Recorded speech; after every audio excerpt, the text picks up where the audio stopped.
My sweet friends, Laurel here. And before you dive into this episode of Sleepy Bedtime Blessings, I need to let you know it's a little bit of a different episode than what you're used to. It was recorded on the balcony of our hotel, right on the beach in Santa Cruz, California, in the early hours of the morning. And I hadn't been planning on recording an episode for you, so I didn't have my recording equipment. And all I had was my Apple issued earphone with its microphone that happened to be rubbing against my sweatshirt, but I didn't realize it until after listening back to the recording. But the recording is really sweet and heartfelt and spontaneous, and Wes makes an appearance, and I really want to share it with you, even though the audio isn't great. So here we go. Enjoy it. And yes, I know the audio is terrible on it, but the content is sweet, and I hope you enjoy it. I will be back with a regular kind of episode that you're used to soon. So I love you very much and enjoy our escapades from our balcony.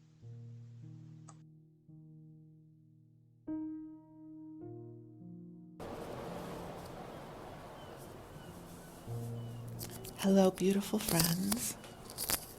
I am Laurel Bleadon-Maffei with Illuminating Souls, welcoming you to this episode of Sleepy Bedtime Blessings, a podcast designed to help you rest, relax, and fall asleep, all while deepening in your connection with your beautiful team of angels who love you so. Usually this is the part where I introduce myself, but since most of you have listened before, you might notice that the audio is a little bit different than what you are used to, and this is because I am recording this episode from the balcony of our hotel right on the beach in Santa Cruz, California. It's about 6 a.m., but we just set the clocks back, so I don't know what time it really would be, but it's just before sunrise, so it's still dark out. The waves are coming upon the ocean, and off in the distance you might be able to hear the seals barking and the seabirds singing as this day awakens. And even though the day is awakening and you are perhaps drifting off to sleep, it is still that beautiful, still energy that is so soothing and comforting. So I didn't want to pass up this opportunity to record this episode for you. Even though I don't have my recording equipment with me, I'm using my iPhone and my my Apple provided headset. So the sound quality is going to be a little bit different than what you're used to, but the payoff is you get to hear the ocean with me, and perhaps getting to listen to the ocean with me will soothe you the way it is soothing me right now. I'm hearing the birds in the distance.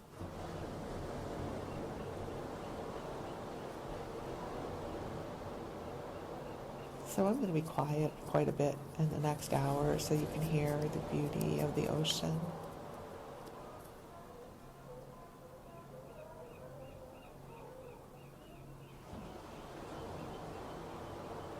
And the barking of the sea lions and the screeching of the gulls.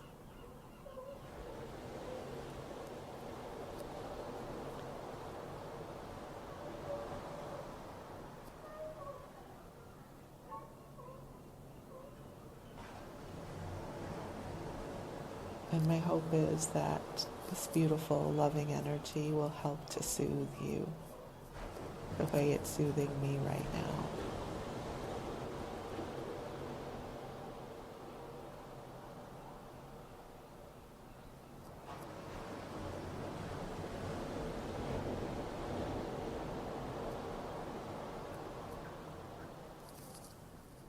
So Wes had planned this trip for us months ago, before either one of us knew what would be happening in the world right now.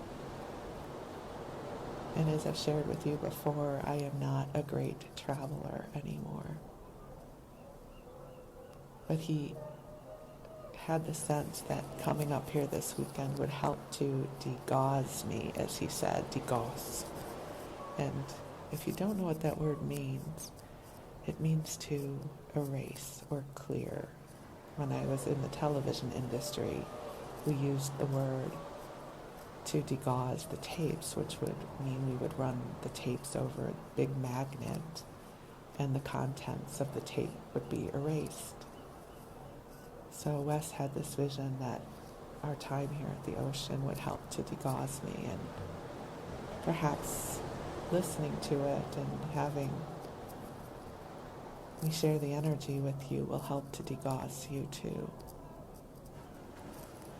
And just so you know, Wes is sitting on the balcony with me, resisting the urge to chime in. But he is here sending you love as well.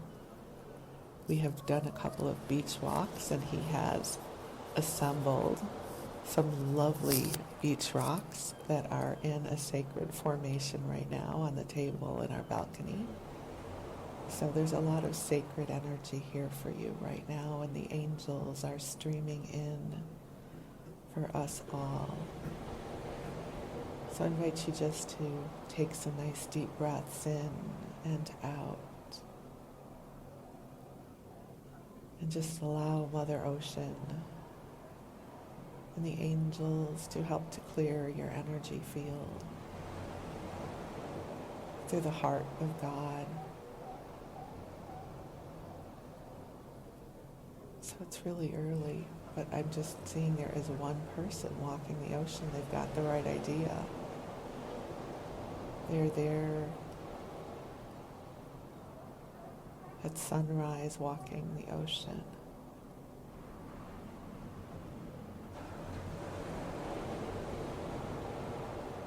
Such a beautiful time to be in the oneness of the connection with Mother Earth.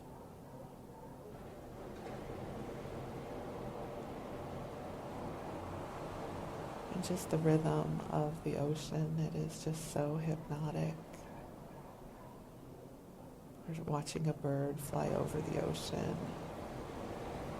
And we're right off of the pier, which we haven't walked down yet. Wes promises that we will walk down the pier.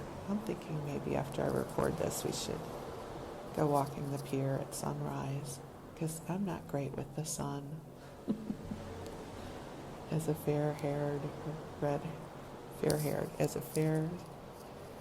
everything about me is fair, I guess is what I'm saying. I burn in the sun, is what I'm trying to communicate to you.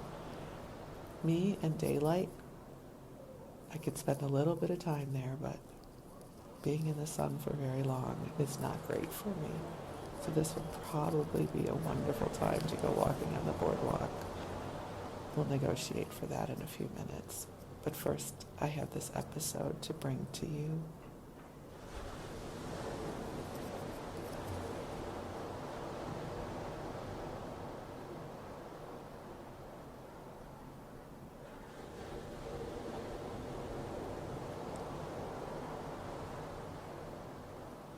It's just beautiful. And I hope you can feel the beauty of this as I share it with you. So while we're here, perhaps I can share with you some of the randoms from this trip so far. So, again, as I record this, we're in early November in 2023, and a lot is happening in the world. So I came to this trip feeling pretty exhausted and overwhelmed by life. And so the expectation was low that I just had to sit here and let the ocean do what the ocean does. And I will have to say it's working, because the rule of our marriage is my husband is always right. even if I resist him and make it difficult for him. He's always right, because he's a very wise man who's pretending not to hear me right now. He's shaking his head no. That is not true, he says. He will not accept my praise of his wisdom. So we got here on Friday and did a little bit of a beach walk then. And then yesterday was Saturday. And I don't know if you've been to Santa Cruz, California recently. It is really crowded. There are lots of cars and there's some sort of construction happening in town somewhere, so driving is crazy. And there's lots of people on bicycles and lots of pedestrians, so getting around town isn't easy. We had, sorry, there's a non sequitur there. My was just because there's a person with a dog. Let's take a little time out. I'll come back to my story. But first, for right now, there is a very, very happy dog on the beach with its person. The dog is running everywhere. There must be so many wonderful smells for the dog. Oh, Wes wants me to tell you he's digging around in the seaweed because there are these big piles of seaweed on the sand. And this dog is so happy. Let me just share the happiness of this dog with you for a moment. Oh, if I could just borrow a dog for the next 20 minutes and go on the sand, that would be awesome. But we're just going to vicariously experience the beauty of the moment with this dog and its person as the waves come in. Okay, back to the story though, because I'm having a harder time seeing the dog as they get further away. So we got in on Friday. So yesterday we just had a few errands to run. We had to go to we didn't have to. We chose to go to Costco to get some gas and a couple of things that we needed. And then there's a really great sort of healthy health food store called Staff of Life. And they make these wonderful muffins that I enjoy and rice pudding that are not sweetened with regular sugar. So we stopped there. And we had to go to the pharmacy for something. So not a lot, but somehow it turned into 2 hours. And then I decided I wanted to go to the farmer's market because I always want to go to a good farmer's market. To me, it's how other people feel about Disneyland. I feel like a farmer's market. I love a good farmer's market. And we're using the GPS because I don't know my way around Santa Cruz. And we get close to the farmer's market and everyone is battling for a parking space. And my GPS says, turn left into the parking lot. And what do you know? There is a parking lot with an electronic gate that's open. So since I'm driving and making quick decisions, I pull into the parking lot because that's what the GPS told me to do. And parking was easy. And Wes's radar's going off like, I don't know that we're supposed to be here. It shouldn't be this easy because everyone else is struggling. And what do you know happened? The gate closed behind us. And all the gates were closed. And we were now locked in this parking lot because apparently the gate had opened because somebody who actually was supposed to park there had just come in. But we didn't know that part. So now we're stuck in a gated parking lot right next to the farmer's market that we cannot get to. And we have no idea how we're going to get out. So there's a little placard right outside the gate for the tow company. So if your car gets towed while you're parking in an unauthorized fashion, you can call the tow company. So we call the tow company, and they're very nice, but they say they don't know the number for whoever manages this lot. But they gave us the number for the non-emergency dispatch line for the police. So we call them. We say, so sorry, we're tourists. we made a bad left turn into a parking lot we're not supposed to be in, and now we can't get out, but it's not an emergency. And they said they would dispatch someone at some point. Okay, all right, well, good. So we wait another half hour and no one's coming. And meanwhile, all of these people are going to the farmer's market that we can't get to. And I see a guy walking down the street to the farmer's market, and I hello him over. Like, hey, hi, can you help? At the farmer's market, there should be a manager's desk or something. Do you think you could just see if there's someone there who might know the code to this gate? Because it was a parking lot where other people from the farmer's market, like the vendors, had parked. And he said he would try. And sure enough, about 10 minutes later, this very lovely woman comes over and she puts in the code to let us out. So we were trapped for about an hour. Wes says an hour and a half. Maybe he's right about that, because he's right about everything. He's watching the dog and his person go around the corner. And another person, oh, there's like 3 more people on the beach now. We are getting towards daylight, people. Daylight is coming. And by that point, Wes and I were both finished. We were aggravated, and we had over-peopled. And we came back. Oh, we did go to Whole Foods to get our lunch and dinner for the day. And then we came back to the hotel, both kind of aggravated by how things went down. Okay, now there's 2 people running on the beach, jogging perhaps. There are people who get up and they run on the beach. I feel like I should be singing the song from Chariots of Fire. Is it Chariots of Fire? Oh, Wes nods yes. So, okay, we'll say I'm right about that. I'm somebody who stays in my pajamas on the balcony of my hotel. There are people who run on the beach, and then there are people who stay on their balcony in their pajamas and a sweatshirt. And you know which one I am. Okay, again, podcast for sleeping. Bar is very low for me to make any sense. I just realized I didn't even call in the angels. Well, you know they're here, right? Of course they're here. So just take a deep breath in. And beautiful angels on high, we know that you are here already. So please, please infuse this broadcast with waves of love and light and beauty and goodness and service to our beloveds here. I am so deeply grateful for this time together. I ask that you bring prayers of healing and light and love to all of our friends who are listening.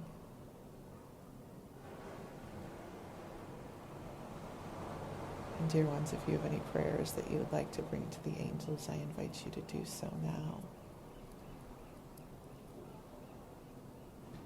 And as you have surmised, we're already in story time. Oh, it's a different person walking their dog on the beach because this dog is on a leash. The dog before was not on a leash, but they're both smaller dogs. So I was confused. Okay, back to the unfolding of our day yesterday, which involved us getting locked in a parking garage and not making it to the farmer's market because we were both so aggravated by that point. The idea of having to look for a legal parking space at that point was just too much for us to bear. So, alas, we did not make it actually into the farmer's market. We were in close proximity to it, tantalizingly so. But that's life. So we come back here to the hotel, and we're on the 4th floor, and our balcony is right on the beach, overlooking the beach. And so Wes just encouraged me to sit out here. Oh, okay, now we've got, is this a different dog or the same dog? Because this dog is not on a leash. But it's a different dog than the one that was on the leash. Wes and I are having a side conversation about it. So this is the first dog we saw that was not on a leash is now coming back this way. Very happy that he is not leashed or she is not leashed. But meanwhile, the leashed dog has gone around the corner where we can't see them. But the 2 people who were running down the beach have now turned this way and are running back. Good for you. You go. I'm high-fiving you from up on my balcony. Good for you. Okay, so back to yesterday afternoon on our balcony. So life's been really stressful and hard, and we just had a very slow afternoon of watching life on the beach unfold in front of us. So I want to share with you a couple of the things that we witnessed, which were quite lovely. The first of which was there was a wedding on the beach. So we discerned that it was two women who were getting married, it was just so lovely. They appeared to be a little bit older, meaning they weren't in their 20s. They looked like they had, lived some life.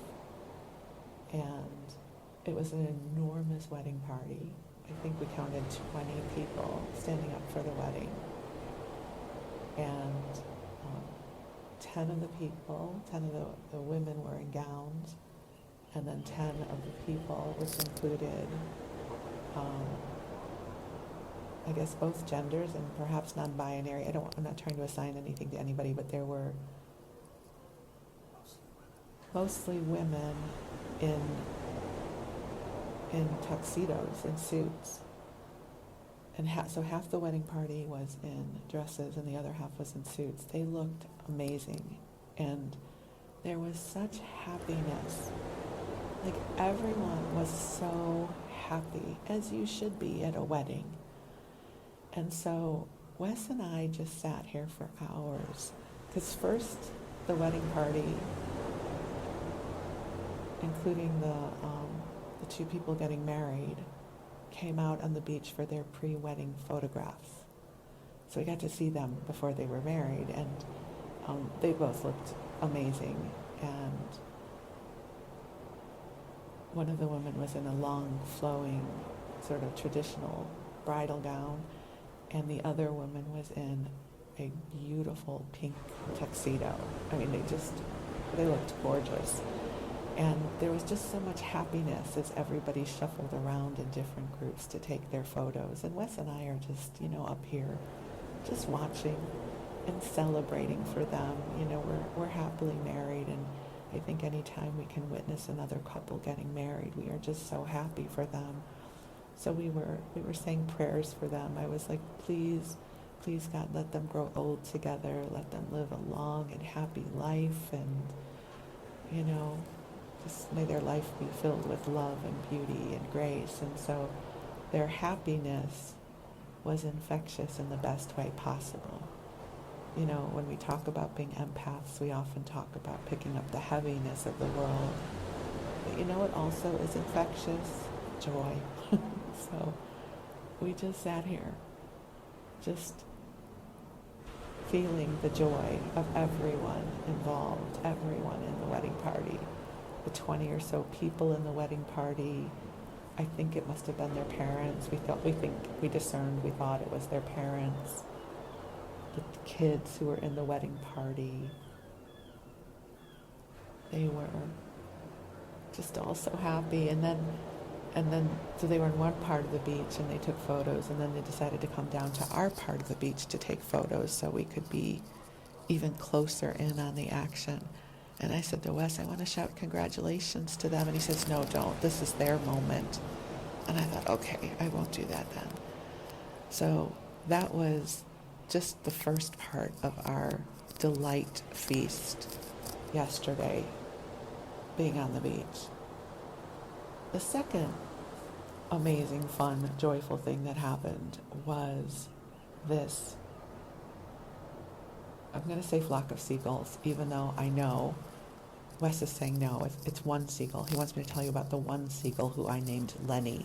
Are we calling him Lenny? Okay, Wes says yes. Let me tell you about one seagull named Lenny. So, the beach was fairly crowded yesterday, but not crowded like a really crowded beach. I just mean there were different pockets of people dispersed on the beach. And they had their blankets out, and they had their bags, and typically if you're going to the beach in bags, you have snacks, right? Because that's what we do. We have snacks and I don't know what else was in their bags. I'm too far away to know, but Seagull, Lenny, knew, because he's a seasoned seagull. He knows this is his beat.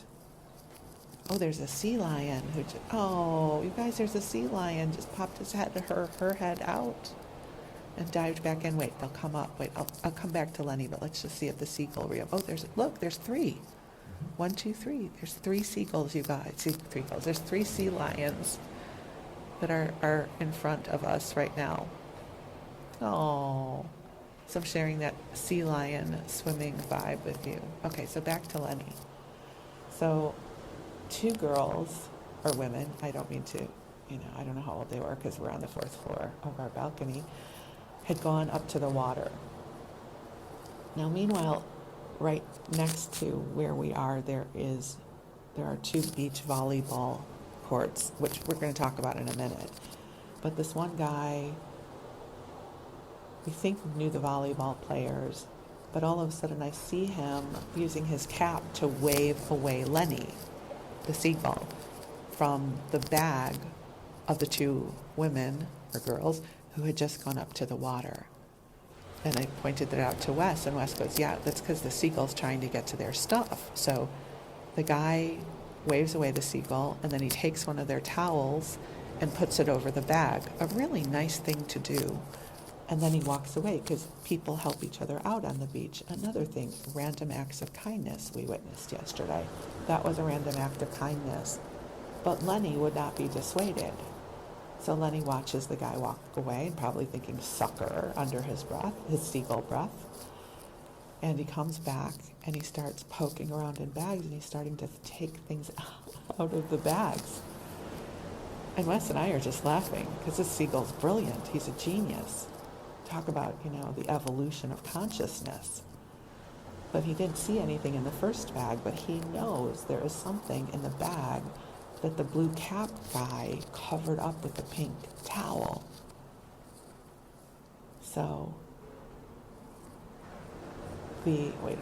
Wes is motioning me to something. Oh, okay, wait, I'll get to that in a second. Yes, I saw that. Okay, wait, I'll tell you what it is. Well, I'm going to wait. I'm going to build in some suspense. Let me finish about Lenny, and then I will tell you about what Wes just motioned to me to. See, I told you a different kind of podcast episode. So Lenny goes to the bag that has now been covered with the pink towel, and he gets in there, and he gets a bag of chips. Because you can know what a bag of chips is from 4 stories away.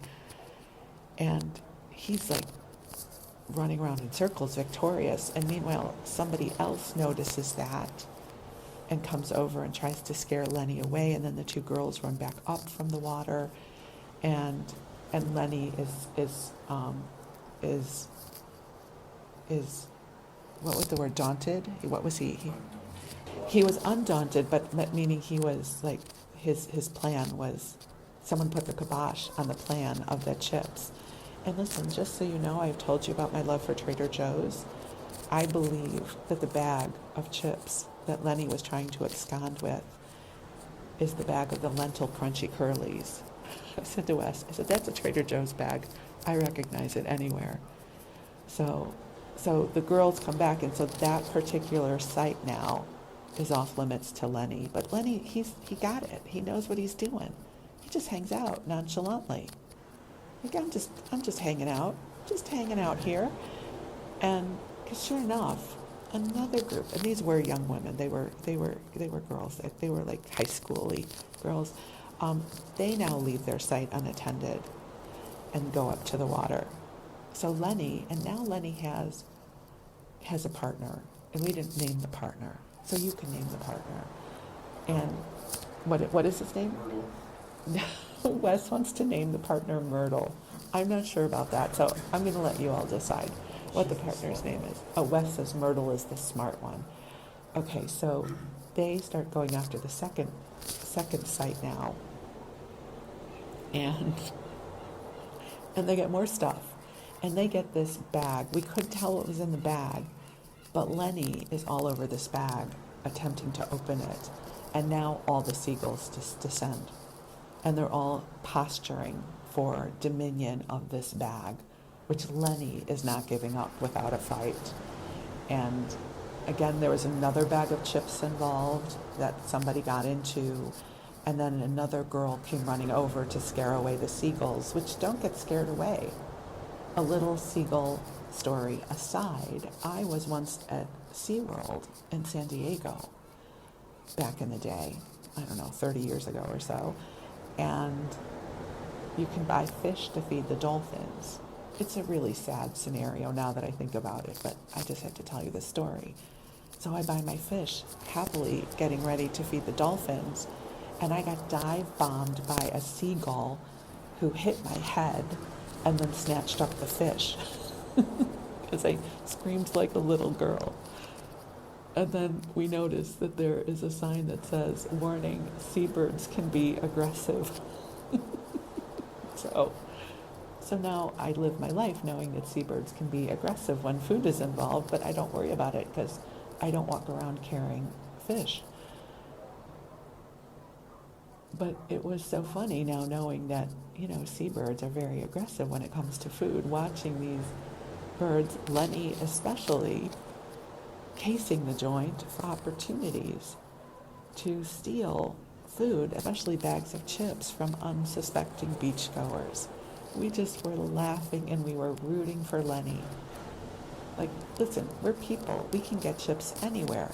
Seagulls, this is a rarefied opportunity in their diet. So Wes and I were just laughing, watching this whole shenanigans play out in front of us for a good hour, and probably 2 hours if you take into account the wedding photos and the seagulls.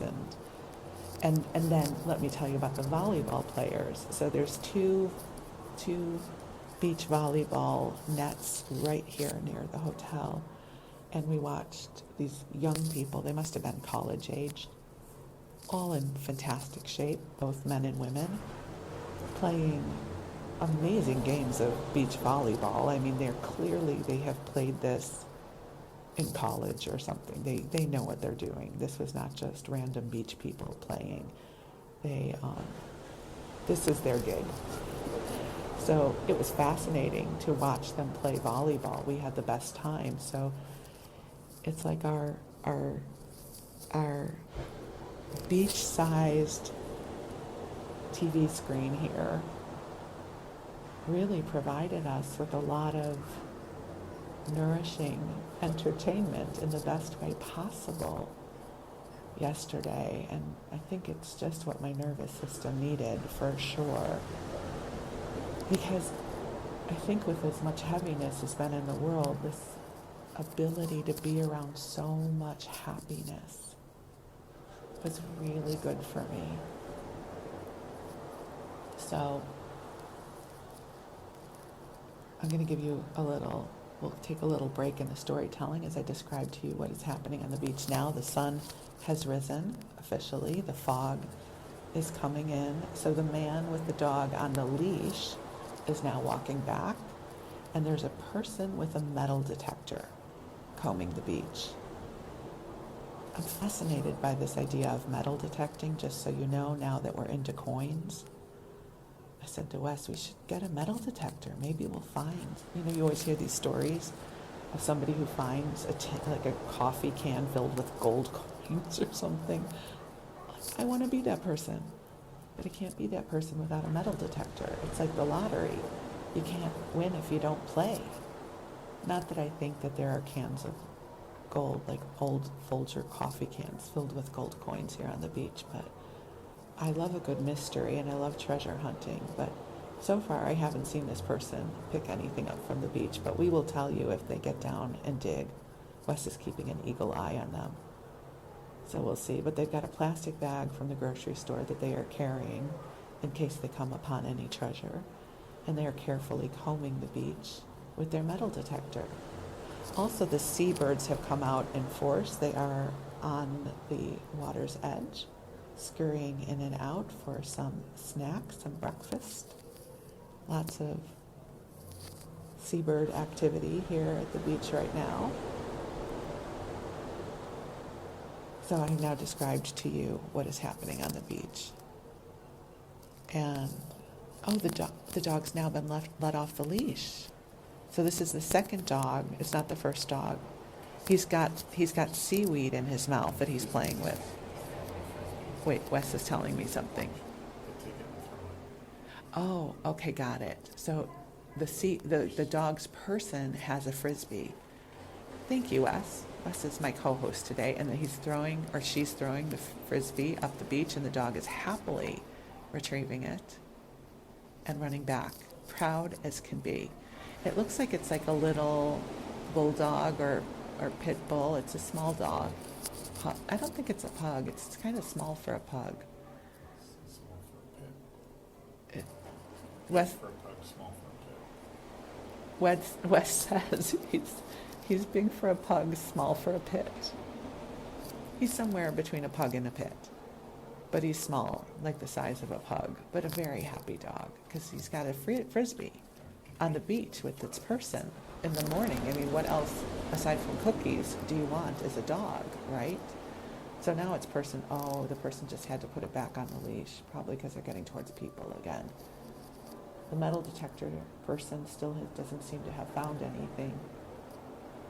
Our people are walking on the boardwalk now.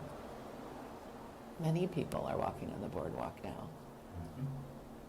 Well, okay. And, I still need to tell you a little bit about yesterday, because the hotel where we're staying, the pool area is raised up off the beach, and they have the loungers on the pool deck. So Wes and I, we were able to go down to the lounge chairs and watch the wedding, which was awesome. What? Wait, what? Front row seat.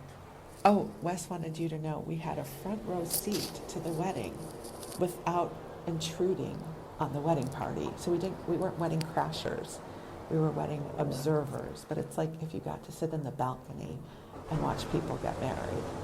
And listen, I don't know about you, but I love a good wedding. When people are happy and they're taking their vows. Ooh, the metal detector person just picked something up, but they don't look very excited, but they've hit a patch of something. Okay, but back to the wedding. So we're laying down, we're reclining on our lounge chairs, and this beautiful couple is getting married, and they must have had 100 people there, all who were so happy. Clearly this couple is well loved. Like, so many people were celebrating their union. Like, it felt like this was a wedding is always meaningful, but you know when it's a wedding of two people that are really beloved and you've witnessed this for them. And so there was an exuberant love present that we got to sort of bathe in through osmosis without being intrusive. And when they finally got to kiss, we all just applauded. Like, we just erupted. We were so happy for them. And then when the wedding was over, we went down to the beach, and then we had our beach walk. And we put our feet in the ocean and walked the beach, and Wes found more rocks and a beautiful piece of driftwood. And I think I was degaussed, as Wes had hoped. Or somewhat. Wes just rolled his eyes. So apparently I'm not fully degaussed yet. Perhaps I'm just a little bit degaussed. What percentage degaussed am I, Wes? You're happier, that's what counts. Okay, Wes says I'm happier, and that's what counts. Doesn't mean I'm happy. Happier, it's a spectrum. So I have been able to release some of the heaviness I had been carrying. It's still here, but I've been cleared. I'm clearing, I guess I would say. So we still have a few days here. We have a full day today with nothing. We have no thingness today. So we're going to have a day of no thingness. And I'm just really grateful. And I'm grateful I get to share this with you. I'm hoping the medicine of the ocean is supporting you the way it's supporting us. And we've been together through the sunrise. When I came out here, it was dark and the seals were barking and the world was very still, and it's been fascinating in the last half hour how things are coming to life. And I wonder what everybody's story is, like the person who gets up with their metal detector at sunrise.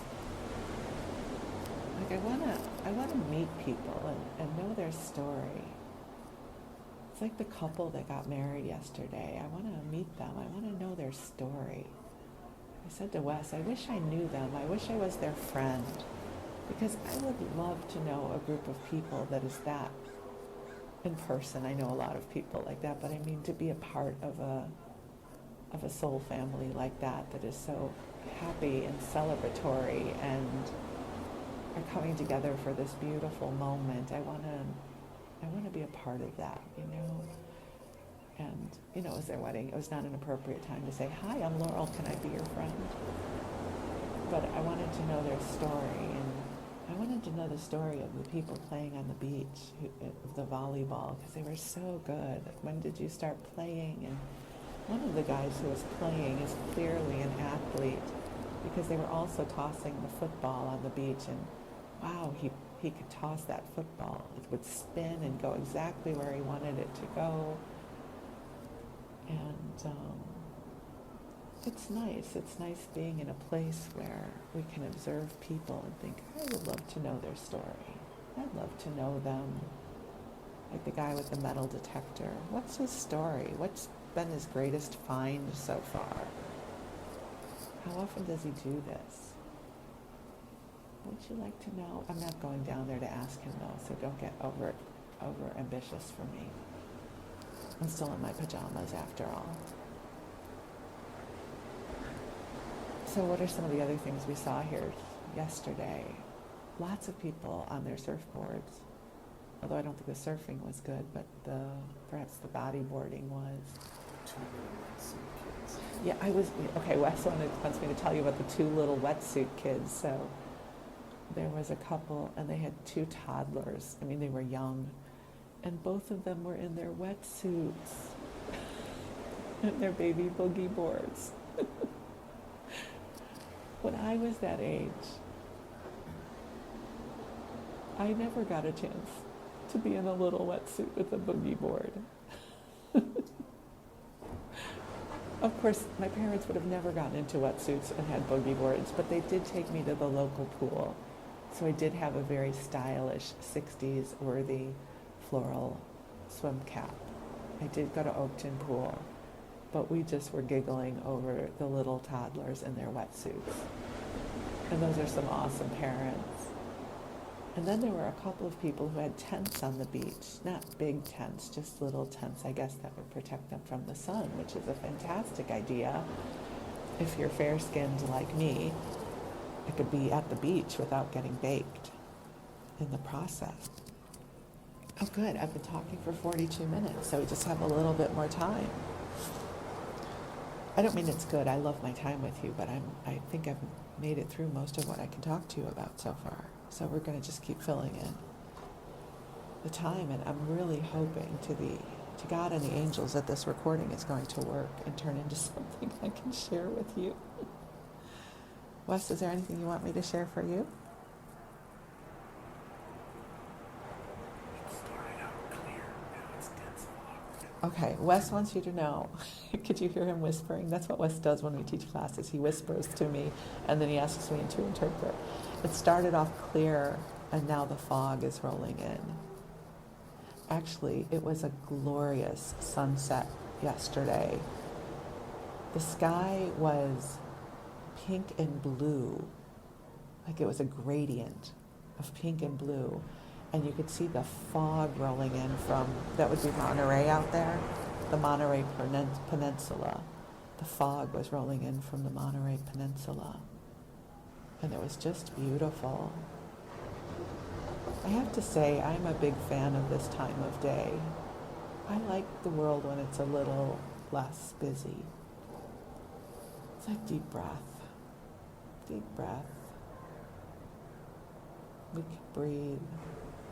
And just down the block, maybe 2 blocks away from us, Well, first of all, there are a lot more beach volleyball courts, a bunch of them.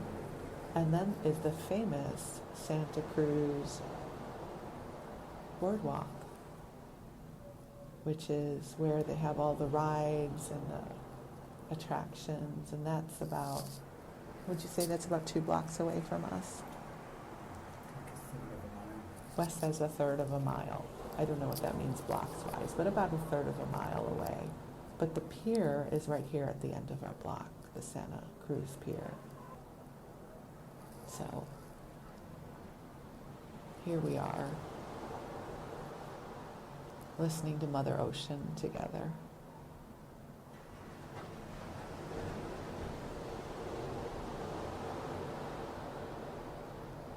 I love watching the birds.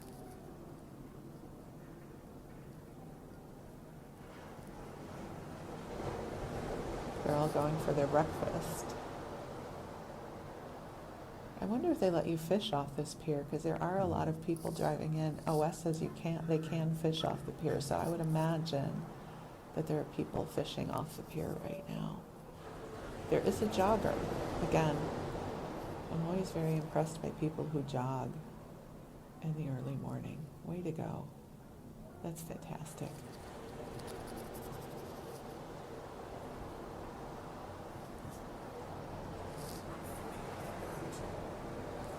Oh, Wes wants me to share with you how the birds go scurrying into the surf to pick up their little, whatever they're picking, their bugs up, and then they scurry back.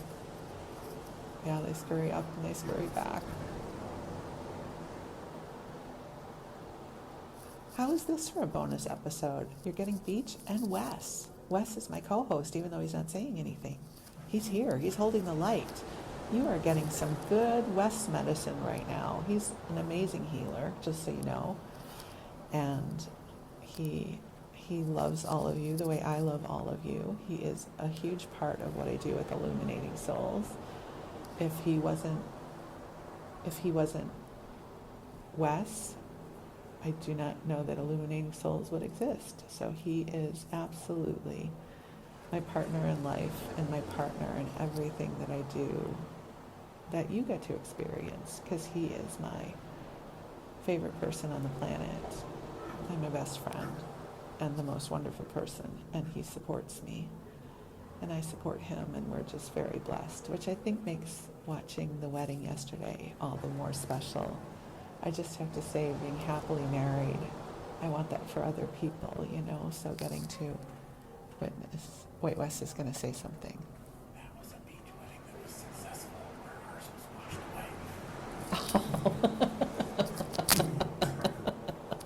away. Okay, you have no context for why I'm laughing right now. Okay, story time. I'm going to tell you a story.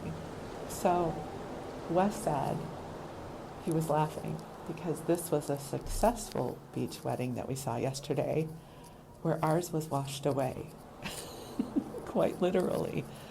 You know what? I have not told you the story of our wedding, which is worthy of its own episode. I will bring you the full episode of our wedding and the craziness of our honeymoon in Sedona, because it's a really funny story.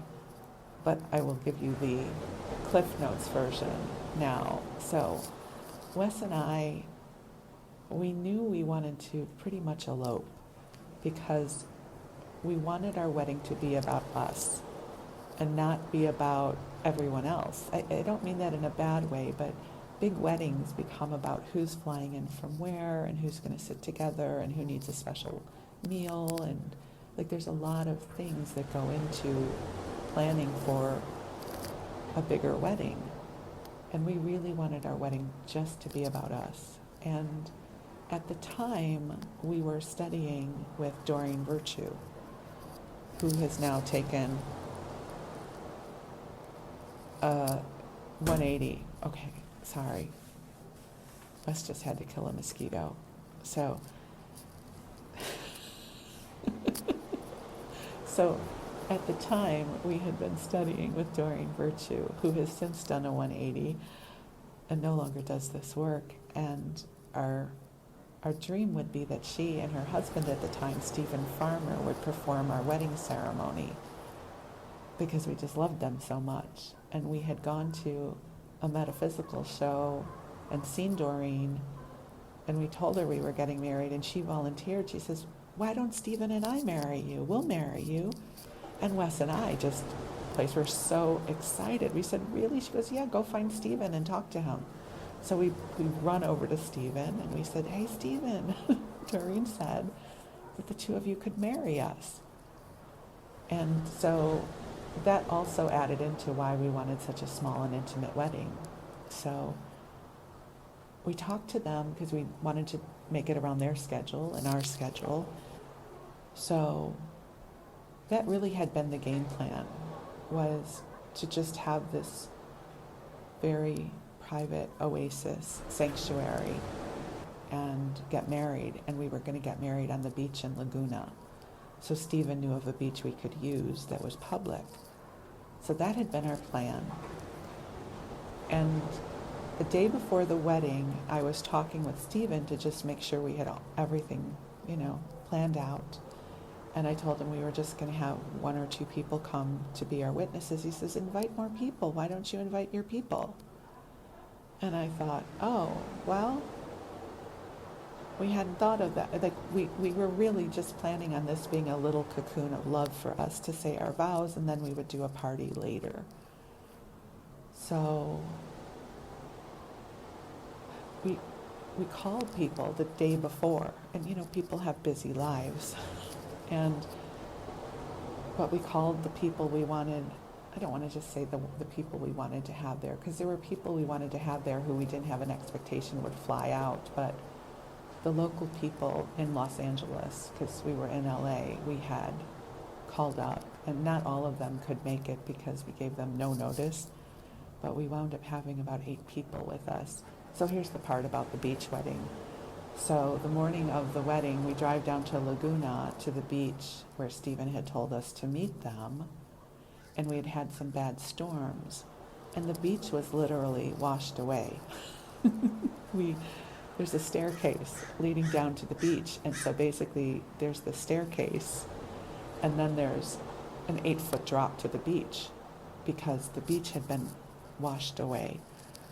So we had our 8 people coming to that beach, and I had to start calling them and calling Stephen and Doreen and say, the beach doesn't exist. We can't get married here. So what wound up happening is Stephen and Doreen invited us over to their house in Laguna. We didn't actually go in the house, but they had a staircase down to the private beach, which was, 8 stories, 8 flights maybe. And so we had to wait for everyone to get to beach number 1, and then we all had to go en masse to beach number 2, which was where Stephen and Doreen lived, and go down this steep staircase to the beach where we ultimately were married. And Doreen was saying, she says, I can't believe you're not freaking out. I said, why? I'm marrying my best friend. It's all good. Like, at the end of the day, we're going to be married. I don't care. It's fine. And I really was not flipped out about it. But we laugh about how our beach wedding was washed away. And we had to go to Plan B. And then we had to get up the 8 flights of stairs, which, if you have met me, you will know that is not my thing. So Wes is laughing because as he was behind me, and he literally had to push me on my butt to help me get up the stairs because I was failing by flight 6. I was not in a good way. So he had to sort of heave me up the stairs till we got to Stairs of death. what was called some stairs of death, until we got there. So to make a short story long, that is why he was laughing when he said the beach wedding we watched yesterday was successful, whereas ours was washed away. But it didn't matter because we have been married we were counting yesterday, 17 years, happily married for 17 years and going strong. So there's more to our wedding story. I'll make it its own episode. because the honeymoon was weird and crazy. Not in a good way. I mean, we're fine, but there's a lot of story to tell you about life. So that will come someday as an episode. But so watching the beach wedding yesterday wound up being a really lovely thing to experience for the couple. So, and to those of you who are not able to be at our Laguna Beach wedding because we didn't give you enough notice, I'm sorry and wish you could have been there, but it was just what it was. You know, it was going to be a little oasis. And it was funny. But life is good and it works out. Okay, so back to our tableau of what is happening on the beach. There is... Oh, okay. Wes said that's the sand painter. So let me explain that to you. But first, let me give you a lay of the land of who's with us. We've got a woman and 3 small dogs. One looks to be a Pomeranian. One looks to be like a little terrier. So there's all 3 small dogs. None of them are leashed. There is a ball involved. The dogs don't seem to be caring much about the ball because the beach is so full of other amazing scents, right? They have just crossed paths with the metal detector person. Now coming up the way, this is the part that Wes whispered, is the sand painter who gets hired to make these sand paintings on the beach with people's initials, like the one in front of us right now that has been here since we got here on Friday, says A and S forever. Oh, in a heart. Wes wants me to share with you that it's in a heart. Oh, the dogs are now chasing the ball. Okay, good for them. So he's coming out to paint something again. He's got a spritzer, which I think has water in it, and something to rake the sand with. We watched him do this the last time we were here, because we were here last February, and it's a fascinating process to watch. Especially because it can be very ornate. Wes wants me to tell you, especially because it can be very ornate. I don't know if you can hear Wes whispering in the background. It's just funny, because that's what happens when we teach classes. Wes whispers to me, and he wants me to tell you what he said. And then there's a family on the beach. It looks like there is a small child involved, hence I have called them a family. There's 2 adult-sized people, perhaps a teenager-sized person, but definitely a child-sized person on the beach right now. And someone else with a dog. There's a dog down there, but I can't see very far to know what is happening. But the sand painting guy is getting ready to paint something. I'm not going to record this long enough to tell you what it's going to be because it's going to take a while. So perhaps I'll put it in the show notes once we know what has been painted in the sand, so that you too can know what is transpiring on the beach right now. All right, beautiful friends, I have officially made it to an hour, almost an hour. And I'm really praying that this turns out so that the episode for Wednesday will be recorded. So here we are from our balcony on the beach in Santa Cruz, California. I'm Laurel, and Wes is here, and the angels, and the sea lions, and Mother Ocean, and Father Sky, and all the goodness of the universe is coming to you now. So my beautiful friends, I hope you have a good rest. I hope that this energy soothes and comforts you. We're signing off from the Angel News Network. Wes wants me to tell you that we are signing off from the Angel News Network, ANN, and we both love you very much, and we wish you the sweetest of dreams. Know that you are loved, and know that your life and your light matter. You matter. And even if the world is a crazy place right now, there are happy things happening as well, and things that can still make you laugh. We discovered that yesterday, and hopefully there's more of that happening today. So you take good care of yourself. I love you, and thank you so much for allowing me to keep you company. I appreciate you.